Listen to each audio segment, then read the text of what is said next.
Go! At the movies with Matt and Ryan. What's funny? I thought you were going to say it. We're back with another podcast instead of the radio. I get to finally exhale after a year of college. Sure. All right, I've Matt. been there for a while, but Yeah, I haven't. I've been home for 4 days. good for you, guy. Stop. Okay. We're here to review King Arthur, a movie that I was excited for. For a while now. Got terrible reviews, though, on Rotten Tomatoes. Got like, what? Ryan was only excited to see Charlie Hunnam's hair. Well, no, I was excited to see Charlie Hunnam's hair. I was just wondering, why is his hair so perfect in these, like, adventure movies? Ryan, just loves his hair. It's kind of No, weird. I don't love his hair. I never said that. I said, why is it, Weird. how can you keep it that perfect when you're in, like, a situation where, you're fighting someone or, like, I don't know. Like, We get it. It's just a little weird. Okay, but, yep, this is the latest King Arthur film. The last King Arthur film came out in 2004, I believe. Yeah. Directed by Antoine Fuqua. The guy that directed Southpaw. Yeah. Yeah. It is pretty bad. So, what is it, 12 years later? Is that 13 years later? We have the latest. 13. I got that already.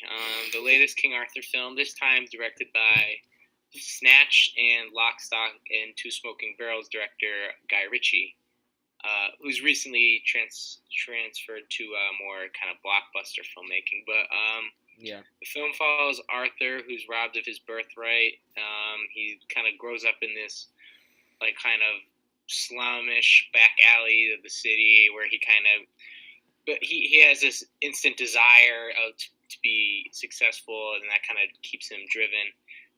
One day he's forced to try to pull the famous sword Excalibur from the stone, and when he pulls it, he starts to realize what his true fate is to be the king.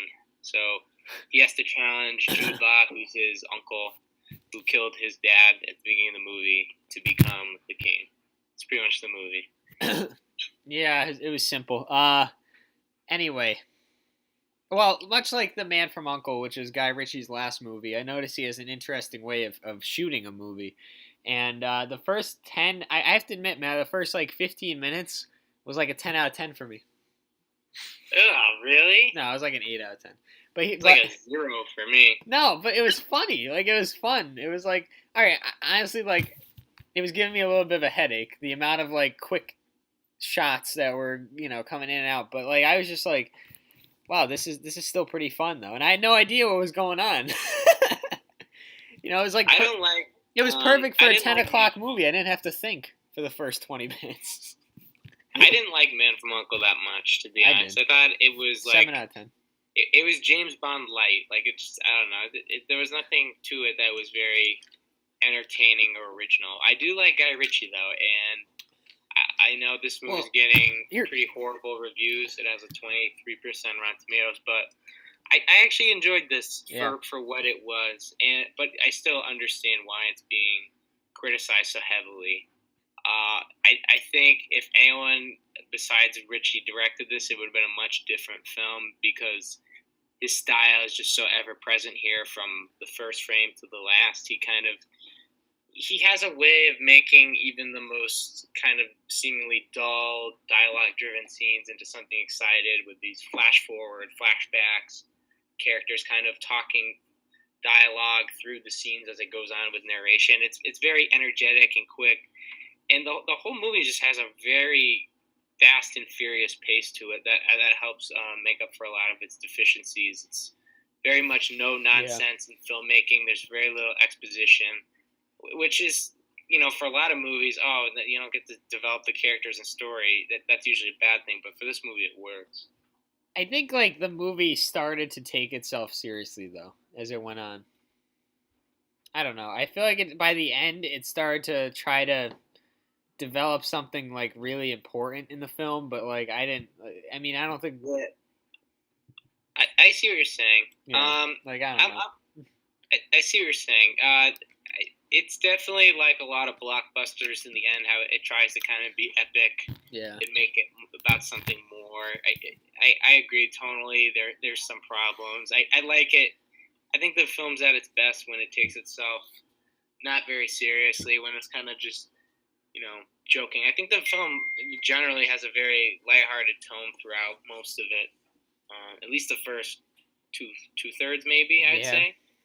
Even considering the circumstances, but I liked the performances too, especially by the main two actors. Charlie Hunnam, I think, has a certain level of star power to him. I mean, Yeah. obviously his performance in Last Saves Eve was far more impactful, but Yeah.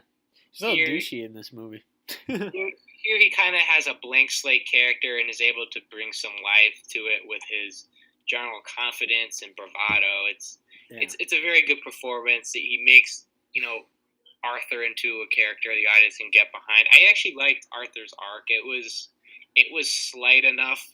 Like it didn't feel the need to be anything this grand. It was just this kind of overcoming your past. Yeah. It's simple. It's simple and to the point, but it was effective. Well, yeah, but like you said this right after we saw the movie. I mean, the way they developed this character in the first 20 minutes was like a shit show. Like it was so crazy. You'd have to see it to. It's basically.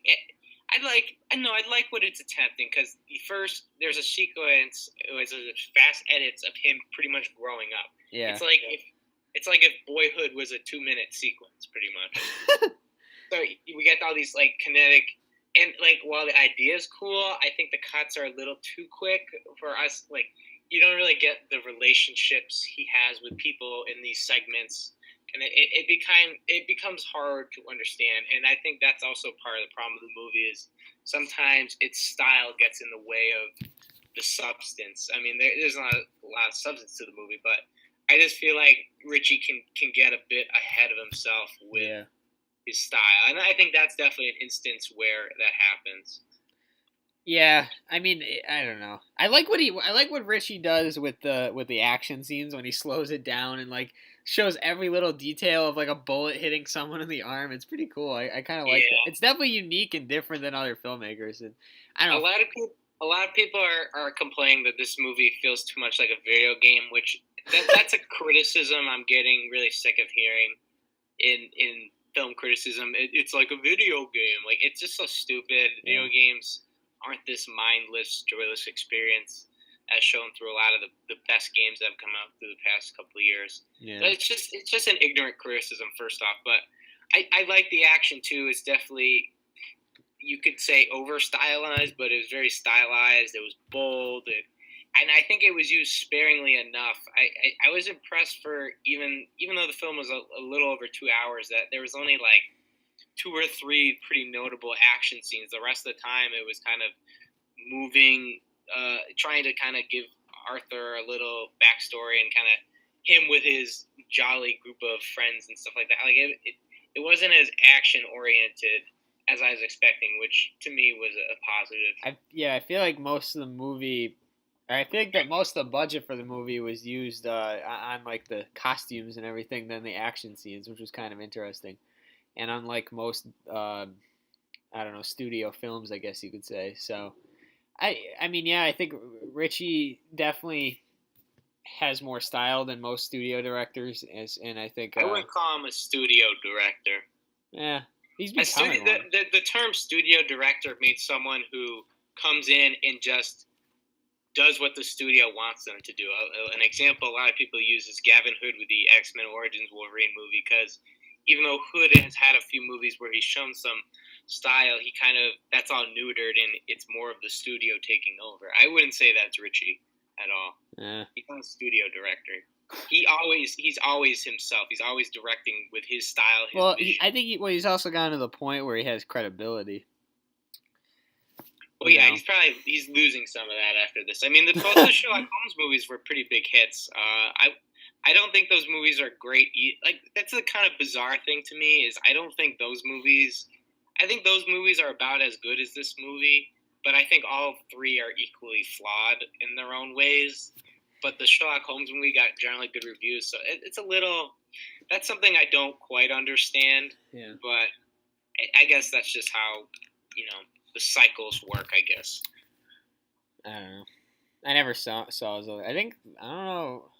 Man from Uncle might be the only other movie I saw by him. Well, his older movies like Snatch and stuff are really great. Like he's done a lot of great gangster movies. Even Rock and Rolla, which came out in 2008, is a pretty great movie. So yeah, I mean I'm a fan of his work.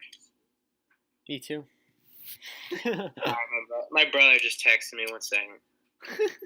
I don't know. I liked Man from Uncle. I thought it was light. It was a good end of the summer. Like, I mean, I got what I expected. Whatever. It was fun. Yeah, it's fun for us. Oh, sorry, I've been so distracted. I just got some texts. Where am I leaving off here? Yeah, I was shocked how much I was engaged with the movie, especially. Yeah. We did see the movie Thursday night at 10:30, which that's always daunting, I think, because if a movie's starting to lose you, you can go fast asleep. I mean, it's happened before to me, so that's always a daunting challenge. But I think there's just a fascination to see what can Ritchie throw on the screen next. By the third act, I was even like just cackling in enjoyment with just how much interesting shots and style moments Ritchie was having with the film, and I really like that because on paper you think if you know the King Arthur story, you expect something very kind of more reserved stylistically, something more classical, but this really has his signature style and uses it in full force, and I think that's something to at least admire. I think a lot of people should give, even people who don't like the movie, should give Ritchie more credit for that. Yeah, I think this movie's getting too much harsh reviews. I don't know. I was surprised that it was this low on Rotten Tomatoes. Because I've been seeing the trailers for a while. I'm like, oh, this probably won't be bad. And then I mean, there is the script in general is bad. I mean, like, I'm not going to sugarcoat it. They do try to incorporate the Arthur mythos, and visually, the moments they do, it looks pretty cool. But stuff like having the round table, it just feels like forced, and it never develops into anything. All the side characters in the movie, they're just there. Anyone besides King Arthur and Jude Law is just whatever. Like, even Jude Law's character is pretty poorly written. It's just Jude Law is such a charismatic actor; he can really kind of chew up the scenery and get across a good performance. Yeah, Hunman's character is the only one developed really fully. Yeah, pretty much. Every side character, it's like, who are you? Like, I don't even know your names. Like, it's whatever. Yeah. But I'm willing to look past that, much like Kong. So. See, the thing is, there was something to engage me. Kong, there was not even a single character to engage me. Here, I at least kind of was engaged by not only the style, but also I think Hunman and Law were both pretty good with their performances. King Kong, there was just nothing. It was just like an empty void. I was just like staring at a damn wall for 2 hours. I don't know. We disagreed on that. I like this better than Kong. Much better. Debatable. Well, it's not fucking debatable. All the critics like Kong better. So I'm wrong, but I'm not wrong. Whatever. I don't care. Yeah, me too. Yeah, it was a fun summer movie. Like, it's definitely, I hate to call things popcorn flicks, but it definitely would fit in that mold, just based on, it's a movie about the entertainment value, not as much about the story and the characters. But honestly, that's fine with me. Like, I'm not. I don't think you should be going into Guy Ritchie's King Arthur expecting, the next Citizen Kane, but. It is what it is. I had a fun time. I can get why the style can be obnoxious to some, but to me, it's what made the movie different and engaging. But that's just my opinion. Ryan's pick. Yeah, well, it wasn't a great pick, Ryan, but I give it a 6 out of 10. I think that's a fair rating. I'm going as high as a 7. Really? Oh wow! I can't not enjoy, Matt. If I go to a 10:30 movie and I enjoy myself for all 2 hours, then I'm in. It's definitely a slight movie because I've already forgot. we're doing this review a few days after. Like, it's not a very memorable movie. Like, No. it's not a movie I'm going to really remember that much of by the end of the summer. The thing I remember is just the style. Like, Yeah. not the story or the characters or anything. But I did enjoy the movie for what it was. I mean, Yeah. if it's between that and Snatched, maybe I'll do a Snatch review sometime later. But definitely pick King Arthur. Snatch was shit. I didn't see it. Well, I'll do a review. I think at some point for that. Yeah. But it was ass. But what's yours? You gave it 7. Yeah. All right, so we're higher on King Arthur than most people, but it's up for the audience to decide. Let us know what you thought of King Arthur. If you're gonna see it, you're gonna wait for the red box or whatever iTunes. I think it's definitely a movie worth seeing in the theater. Yeah, it's a theater movie. Definitely utilizes the big screen well. Well, But yeah, we got more. Wait, what's up? We got more coming up. More reviews. Yeah, maybe some solo stuff for me because I saw Snatch. But yeah, we'll have some more 3 months content coming along. Thanks for watching as always. Please like, subscribe, comment, and enjoy. Thank you very much. See you guys.